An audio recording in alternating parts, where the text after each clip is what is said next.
Hey Lewis Turner here for Guitar Interactive Magazine, back with another guitar review, and this isn't any old guitar review. Here I've got something very special and I'm very excited to bring you. It's been an absolute joy to play all day today, and this is a James Collins guitar, and here it is. Absolutely stunning bit of kit. So this particular model is the Redwood GTO. So it's loaded with different features, apart from the fact it absolutely looks stunning. It's got loads of different stuff going on there and different sounds and things we can get out of it. So we're going to go through all those things and see what it can do and what it sounds like. So let's start down at the headstock and see what's going on. So we've got the James Collins name at the top of the headstock here. A beautiful looking finished headstock throughout. The whole guitar is beautifully finished. It's got a bone nut on it. Flip it over so you can see the back. So we've got Grover tuners on here, which are nice and stable, keeping everything nicely in tune. No problems with any tuning issues at all on this guitar. You can see the beautiful back of this body. So it's all mahogany, so you've got a mahogany neck, mahogany body. The body's very interesting, we'll go into that in a second. Access panel there. Flip it back round onto the fretboard. And this is an amazing looking fretboard. It's got this kind of swirling line going across here, which is a really nice addition to it.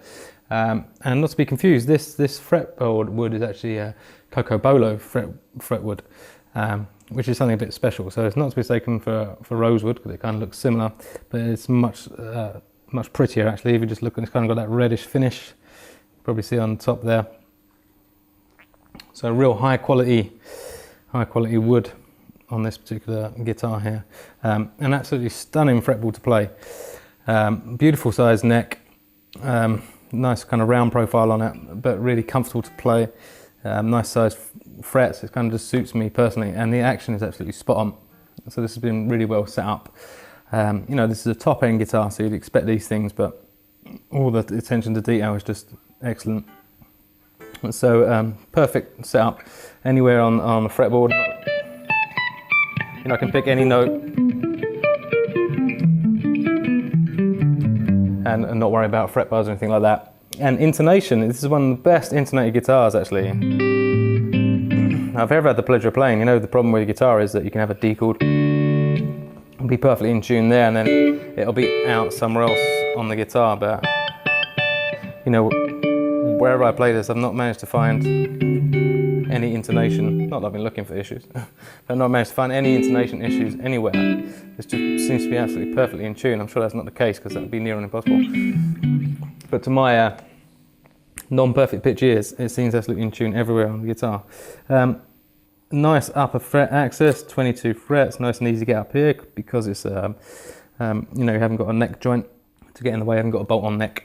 I should say this, I've spoken to James, this, you know, these are hand-built guitars, and it starts off as just 2 bits of mahogany, and we've got, it's not even a semi-hollow body because it's actually routed out, and so the block isn't a separate thing, it's part of already the wood, so it's a routed out body, you know, all by hand, so it's almost completely hollow body, apart from the block that is remaining from what started off as a piece of mahogany wood. So you can imagine the amount of hours that have gone into doing that, and that makes it nice and light as well, and really resonant, and you know, just unplugged, it's plenty of volume there, plenty of sustain. People get carried away with the fact that guitars vibrate, and that's a good sign. I don't think that's necessarily true, not with electric guitars, because that tends to then interfere with the overtones of them. You know, if you have a guitar that vibrates a lot, it tends to interfere with the overtones of the strings, and the pickup should do all the picking up, not necessarily the body. So there's a fine balance between that. You know, a heavily vibrating guitar is really good for acoustics, not necessarily for electrics.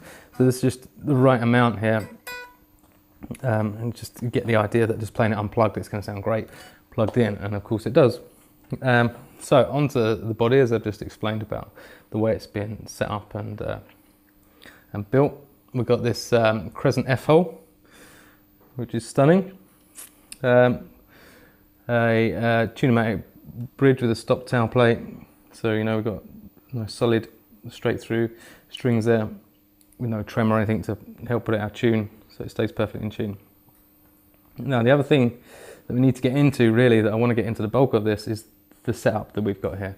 So we've got two bare knuckle calibrated pickups here, humbucker pickups, and then we've got a lot of switching potential that I'm going to go through. That's been really neatly designed and kind of tucked away. So I was playing on a clean sound there, obviously. This is my inherent tone. So we've got a volume control. I'm going to come back to a tone control. And then we've got a 5-way switch. Yeah, a rotary switch. Yeah, so there's my 1, 2, 3, 4, 5. So I was playing on the neck pickup at the start. Now the interesting thing is that there's lots of variations because these are push pots right here. So the tone is a push pot, as is the volume control, also a push pot. So the tone pot splits the bridge pickup, and the volume pot splits the neck pickup. So that leaves us with so many different options. It's kind of crazy. So let's just go through the basic things first of all, the obvious ones, if you like. So if I put it back to the bridge, so this is with everything engaged. So this is my bridge sound.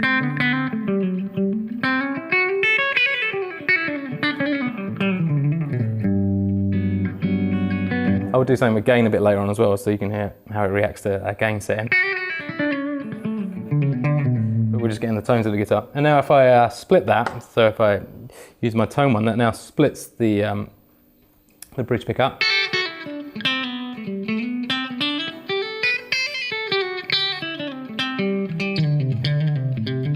I get a nice kind of single quality sound.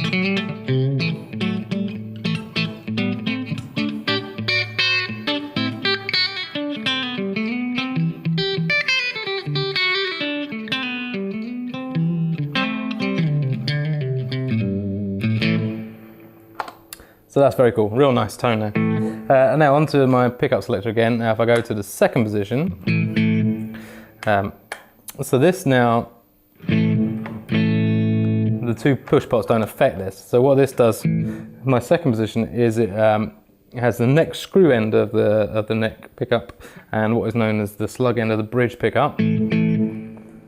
So I get a very mellow kind of sound.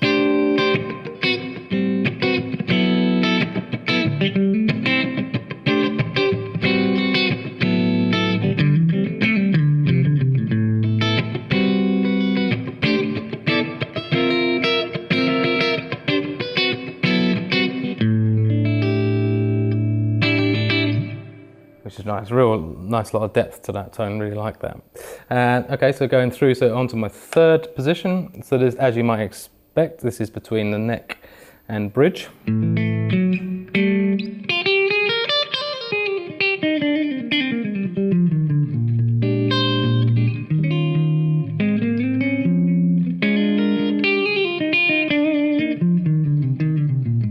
And now what this means is because we're on the 2, we got a lot of different splitting options. So I can split it with, so I can have it on the 2 and then split the bridge.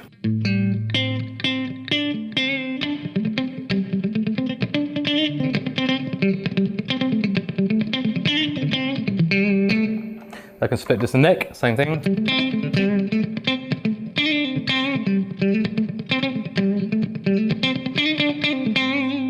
I can split both.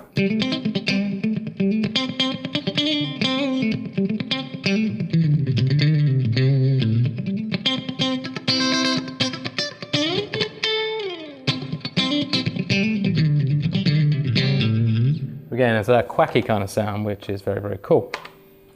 Fourth position, which is popular for a rhythm kind of thing.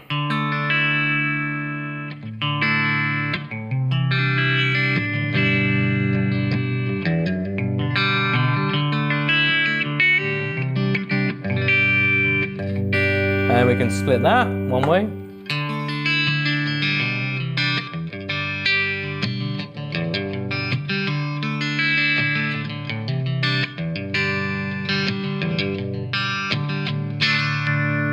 Just off the neck.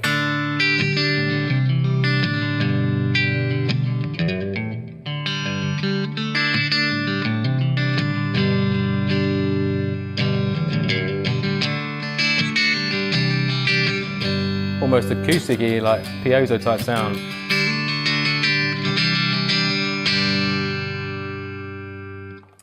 is very cool. And then the sound I was using on the intro is position 5, your neck pickup, you know, which is your warmest. And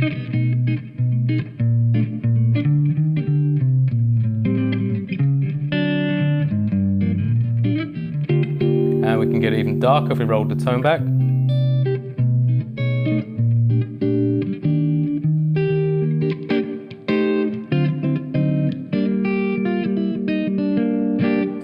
And then we've got the option of the neck split.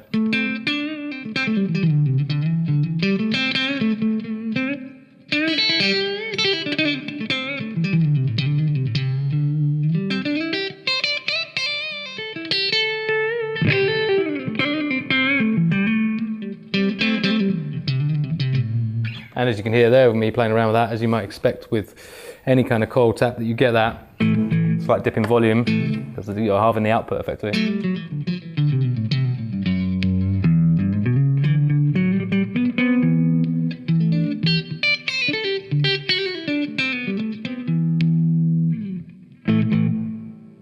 So that's, you know, how many tones do you need on one guitar? So many different options right there.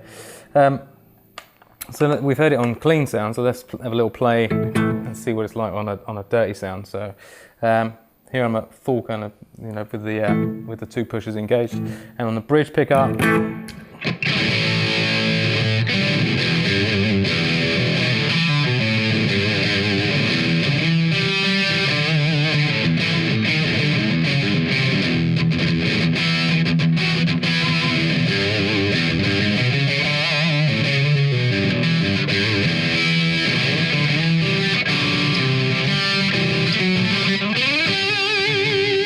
I'll go to smoother lead sound like 5.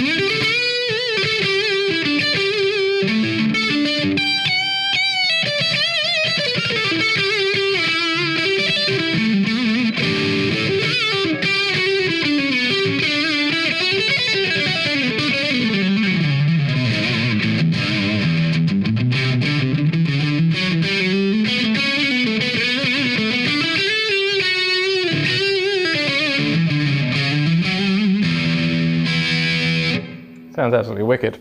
Get a more bluesy sound, I guess, if I tap that.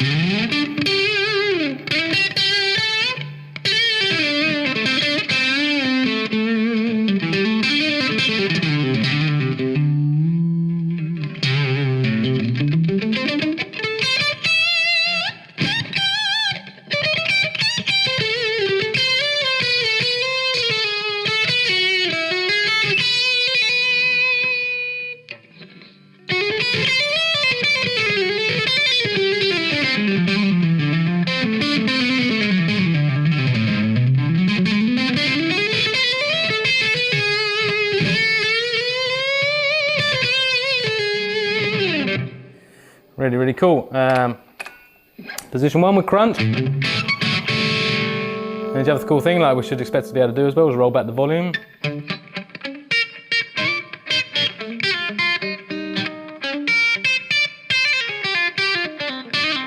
Let's try with a split.